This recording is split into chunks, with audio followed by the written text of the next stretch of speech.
SOPA was the bill that was intended to curtail online piracy of music and movies, but what it did was basically take a sledgehammer to a problem that needed a scalpel. There's collateral damage. Only a handful of us who said, look, we're not for piracy either, but it makes no sense to destroy the architecture of the internet, the domain name system, and so much that makes it free and open in the name of fighting piracy. And Aaron got that right away. The freedoms guaranteed in our Constitution, the freedoms our country had been built on, would be suddenly deleted.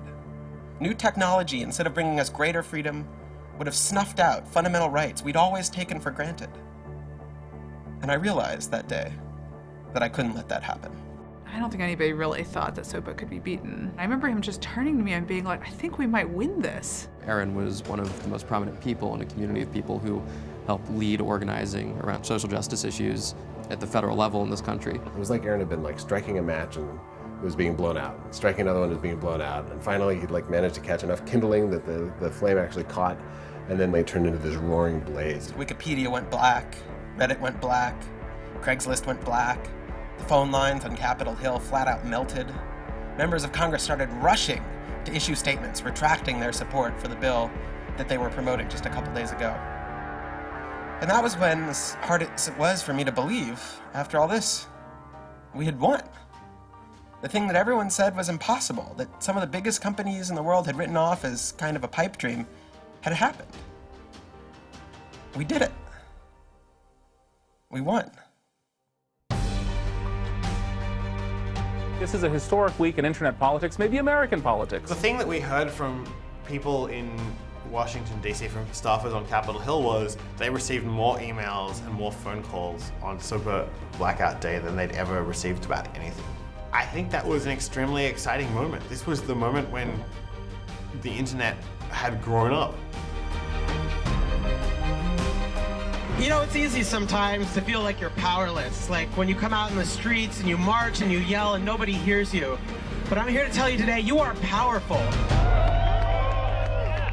For him, it was more important to be sure that you made a small change than to play a small part in a big change. But SOPA was playing a major part in a major change. And so for him, it was kind of this proof of concept, okay, what I want to do with my life is change the world. And this shows that it's possible, right? That the thing that I want to do with my life is possible. I think Aaron was trying to make the world work. He was trying to fix it. So he was a bit ahead of his time. It is shocking to think that the accountability is so lax that they don't even have sort of basic statistics about how big the spying program is. And if the answer is, oh, we're spying on so many people we can't possibly even count them, then that's an awful lot of people. I mean, it'd be one thing if they said, look, we know the number of telephones we're spying on, we don't know exactly how many real people that corresponds to, but they just came back and said, we can't give you a number at all. That's pretty, it's scary is what it is. Well, that's scary. They put incredible pressure on him, took away all of the money he had made. They, threatened to take away his physical freedom.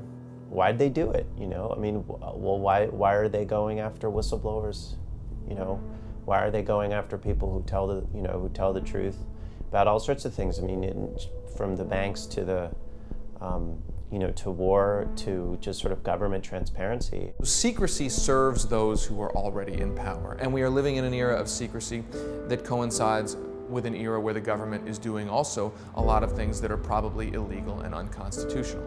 So those two things are not coincidences. It's very clear that this technology has been developed not for small countries overseas, but right here for use in the United States by the U.S. government. Which the problem with the spying program is it's this sort of long, slow expansion, going back to the Nixon administration, right? Obviously, it became big after 9/11 under George W. Bush, and Obama has continued to expand it, and the problems have slowly grown worse and worse. But there's never been this moment you can point to, say, okay, we need to galvanize opposition today because today is when it matters. Instead, it's mattered for a long time. So he was just doing what he thought was right to produce a world that was better.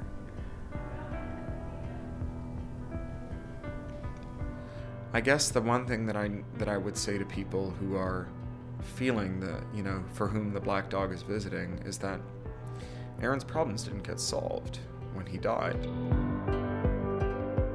Even now, as we try to honor Aaron's legacy, It's us, it's not him. The one thing that being alive tells you is that you have the power to make things better.